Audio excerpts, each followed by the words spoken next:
think at this point, most people know that saving for retirement is a good idea, but there are so many options out there that it can feel too overwhelming to even start. In this video, we'll talk about one of the easiest and best ways to save for retirement by using a Roth IRA. We'll also walk through step-by-step how to open and invest in a Roth IRA at Charles Schwab, which is a fairly popular brokerage. The really important thing to understand about IRAs and other retirement accounts is that the accounts themselves are not investments. They are just vehicles for investment. So when you contribute money to a retirement account like a Roth IRA, if you contribute and do nothing else, that money is basically like cash sitting in a bank account. It won't grow, it won't have exposure to the stock market until you identify specific investments like stocks or mutual funds that you want to invest in. That's why it's important to understand not only how to contribute to a Roth IRA, but also how to invest the money that you contribute, which we'll cover step by step in this video.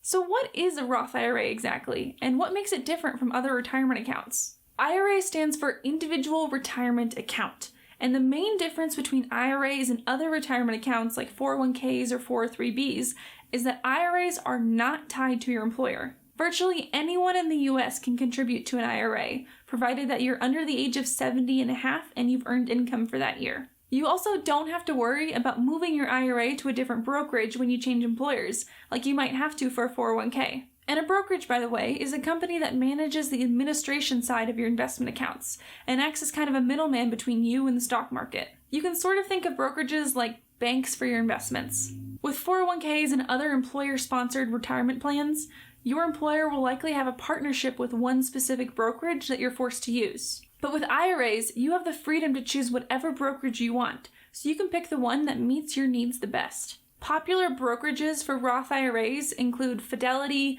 Vanguard, and Charles Schwab.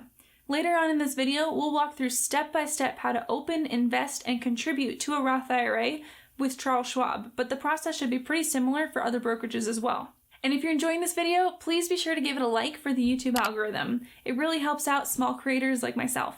I make videos every week on all sorts of personal finance, financial independence, and early retirement topics. So be sure to subscribe and turn on bell notifications if you want to see more videos like this. As of 2020, you can contribute up to $6,000 per year to an IRA, or $12,000 if you're married. You might be asking yourself, why would the government limit how much you can save for retirement? Shouldn't they want you to save as much as possible? The short answer is because IRAs come with some serious tax advantages depending on the type. And there are two types of IRAs, traditional and Roth. In traditional IRAs, you pay no income tax on the money that you contribute, but you are eventually taxed when you take that money out for retirement. Roth IRAs work the opposite. You don't get any tax breaks for the money that you contribute, but all of that money grows tax-free, and so when you eventually withdraw it, you don't have to pay any taxes on it. But there's no such thing as a free lunch, so to dissuade people from abusing these tax advantages for reasons other than retirement, the IRS has instituted a 10% penalty on any money withdrawn before age 59 and a half. There's ways to get around that, which we'll cover in a second, but just know that this is the main drawback to retirement investing. Your money is, for the most part, locked up so that you use it for its intended purpose. Both traditional and Roth IRAs share the same contribution limit. So if you're single, you can contribute up to $6,000 total across both accounts. For simplicity's sake, most people just stick to one type of IRA. While there are merits of both traditional and Roth IRAs, many people choose to contribute to a Roth IRA because having some tax-free income during retirement can be a really powerful thing. No one can predict the future, and tax rates might potentially rise, so having some post-tax money to use in your retirement planning strategy can be really helpful. Another point to consider is that you're only eligible to contribute the max amount to a Roth IRA if your income is under $124,000 if you're single, or $196,000 if you're married. Traditional IRAs have no income limits, so it's best to take advantage of Roth IRAs while you have access to one, especially if you expect your income to rise. Additionally, in traditional IRAs, because that money is likely already taxed by your employer when you receive it, most people wait until they file their tax return to show proof that they've contributed to a traditional IRA to get back all of their taxes that they paid. This is not a big deal, but it essentially means that the government is holding on to your money all year long before giving it back to you. So that means that you could potentially miss out on investment gains that happen throughout the year. This is obviously not an issue for Roth IRAs because the contributions are taxed just like normal, so that's why many people find Roth IRAs more attractive. But one of the biggest differences between Roth IRAs and traditional IRAs that really I think tips the scales in favor of Roth IRAs is that the IRS allows you to withdraw your contributions, not your gains, just your contributions, at any time, at any age, without paying the 10% penalty. This is not the case for traditional IRAs or other retirement accounts like 401ks. So if you're worried about saving for retirement because you still want to have access to your money without penalty, Roth IRAs are a great place to start. This comes into play for early retirement strategies like the Roth IRA conversion ladder, which allows you to withdraw your 401k money without penalty, which I'll get into more detail in a future video. Just know that Roth IRAs have a lot of advantages that make them an incredibly powerful tool on the path to financial independence. So, to summarize the benefits of a Roth IRA, first, your withdrawals are completely tax-free. Second, you can take out your contributions at any time without penalty. Third, you don't need to worry about transferring your investments to a different brokerage when you change employers like you might have to for a 401k. And fourth, Roth IRAs allow you to implement early retirement strategies like the Roth IRA conversion ladder. So now that you guys understand what Roth IRAs are and why they're so great, let's go through step by step how to open and start investing in one. And remember, at the beginning of this video, I mentioned that it's so important to understand both how to contribute to a Roth IRA, but also how to invest in one.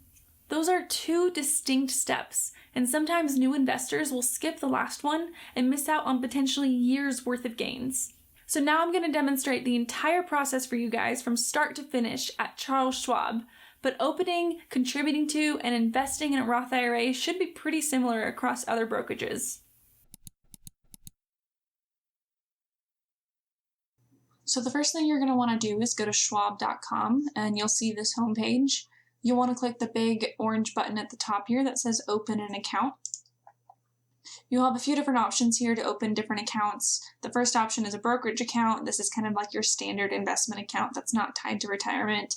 Then you'll have the retirement accounts, so Roth IRA, traditional IRA, and then rollover IRA, which is what you do if you're trying to transfer like your 401k into an IRA.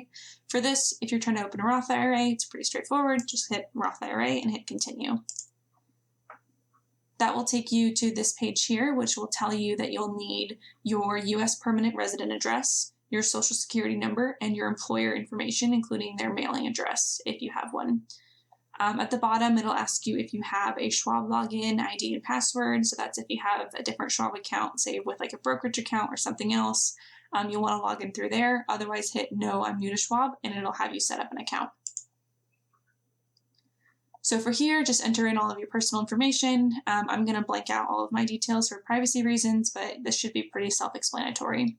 Once you're done, then go ahead and just hit the next button. And that will take you to this page here, which will ask you to create a login ID and password for your Schwab account. Like all other passwords, you want to make sure that it's unique, it's not shared across different accounts. That will help cut down any fraud or potential hacking. On this page, it'll ask you for your legal address and phone number, so go ahead and just enter this. It'll also ask you if you've lived at this address for more than 6 months, and if not, it'll have you enter in your old address. Next, it'll ask you your employment and financial details. This is just something that is required for regulation reasons, so go ahead and just enter these. Depending on what kind of employment status you enter, it'll have a few different options available to you, so just go ahead and fill out the details. On the next page, it'll ask you a few questions just to make sure that you're not ineligible from investing in certain ways like the average person. Most people are going to say no to these questions, but be sure to just read through them carefully in case they apply to you.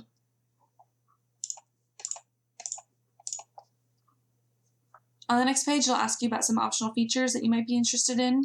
If you're just kind of the average beginner investor and you're not really day trading, you're more focused on the long haul, I wouldn't worry about these too much. I would just go ahead and ignore them.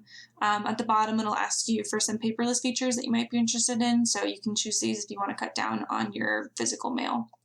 And then go ahead and hit next. It'll ask you if you want to list any beneficiaries. The beneficiary is just somebody who takes over your account in the event of your death.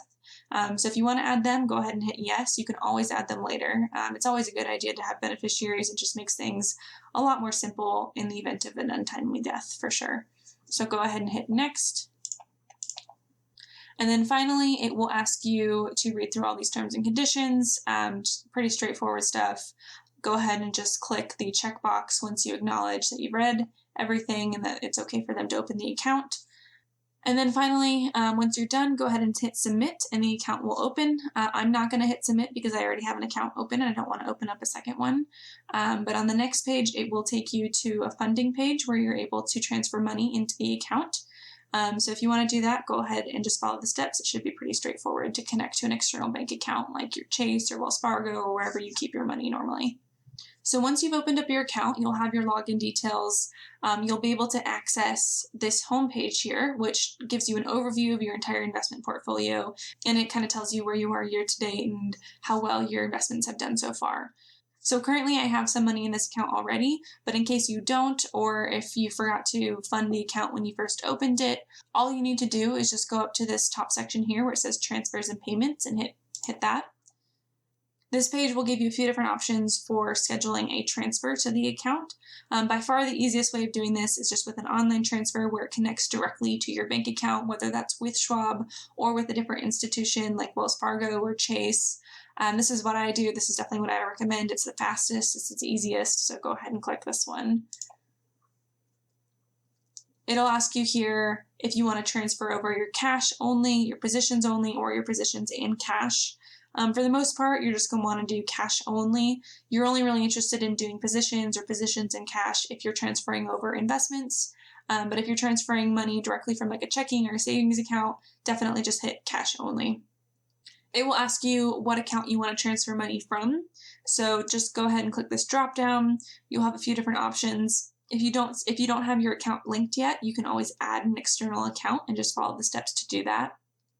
I already have my account linked, so I'm going to go ahead and click that. And then it'll ask you where you want to put the money. So you should see an option here where for your Roth IRAs, you want to click that. Then it'll ask you how much money you want to transfer. So I'm going to say, for example, $500. It'll ask you the frequency. So personally, I pretty much always do one-time transfers just because I like to have control all the time of where my money is going. But some people prefer doing kind of like a monthly transfer so they don't have to think about it. The money's automatically taken out of their account, so they're always making sure that they're investing. So just do, whatever works for you, and you can always change this at a later date if you want. The final section is pretty important to pay attention to. This is where you select the year for the contribution. So with Roth IRAs, the contribution limit per year is $6,000. You're actually able to contribute to a Roth IRA in a given year all the way up till April of the following year. So for instance, it's currently 2020. We can make 2020 contributions all the way up until April of 2021. So currently I'm filming this in November of 2020, so my only option should be 2020. I see a second option in this dropdown for 2021. To be honest, I'm not entirely sure why that's an option. As far as I'm aware, you're not able to make 2021 Roth IRA contributions until January 1st, 2021. So I'm not entirely sure why this option is there. So for now, I'm just going to ignore it and click 2020. So once you're ready, just go ahead and hit continue and that transfer will start to process. So once the transfer processes, you want to go back to your homepage to confirm that the money's now in your account. I actually have some money in this account already, so I'm just going to go ahead and skip that step so that you guys can see how I'm doing this. So at this point, this is where a lot of beginner investors stop. They'll open the IRA, they'll contribute money from their bank account, but then they won't do anything else. So they're not actually investing that money, they're just moving that money over into a vehicle for investment. This is a really big mistake because your money's not going to grow. You're not going to really see the big benefits of long-term retirement investing. So you'll really want to be sure that you take the extra time to do this next step. So open up your Roth IRA by just clicking it here. You'll be taken to this page where it shows you your entire portfolio. As it is currently, it's pretty blank because all I have is about $2,000 in cash investments. So this is essentially just like cash sitting in a bank account. It's not growing, it's not exposed to the stock market in any way, it's just sitting there. This is the point where you're going to want to take this money and now invest it. So what you want to do is go to the top section here where it says trade and click on that. You'll be taken to a page where you're able to enter the symbol for the investment that you want to purchase. A symbol is just the abbreviation for the specific stock or mutual fund or index fund, whatever you're trying to buy. So for this account, I'm going to invest in a 60-40 split of 2 ETFs. ETF stands for Exchange Traded Fund, and it's basically like buying kind of a tiny portion of the entire stock market, or at least a big chunk of it. So rather than buying an individual share of one specific company, I'm essentially buying a very tiny sliver of 100, 1,000 plus different companies. This is a really good way of getting broad, diversified exposure to the entire stock market, and it really kind of minimizes some of the risk of investing. So the first one I'm going to do, which is going to be 60% of my total portfolio, will be the Schwab US Broad Market ETF. The symbol for that is SCHB. So I'm going to pull that up here. Now it's going to tell me the current price of this ETF, which is currently $80.40. My entire portfolio is $2,108.78, which is listed up here. So next I want to come down here and I'll have a few different options, either to buy, sell, or sell short. I just am focused on investing right now, so I just want to buy. It'll ask me how many I want to do. I previously calculated that in order to be about 60% of this portfolio, I'll have to buy 16 shares of this ETF. So I'm going to go ahead and hit 16. And then it'll ask me what kind of order I want to do. So usually I just do a market order where it'll pretty much fill instantly or at the time of the market opening if I'm purchasing this outside of trading hours.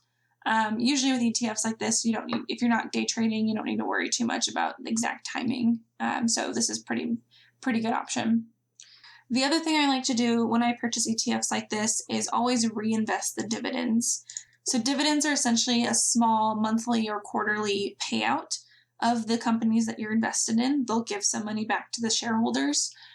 Usually it's a good idea to just reinvest these dividends so you don't have to worry about them. They'll automatically just go right back to buying more shares of the same ETF. So once you're finished with this, you want to go ahead and hit review order. It'll just ask you to look over everything and make sure it's all okay, and then go ahead and hit place order. So this is 60% of my investment portfolio. The other 40% I want to invest in a similar ETF, but that's one that's exposed to the global market, so an international one. So I'm going to go ahead and hit place another order. The symbol I'm looking for here is SCHF, so I'm going to go ahead and type that in, which is the Schwab International Equity Fund. So for this one here, to make up 40% of my portfolio, I've calculated that I need to buy 26 shares because they're much cheaper than the other one. These are only $31.49. I'm going to do again another market order and then go ahead and hit review order.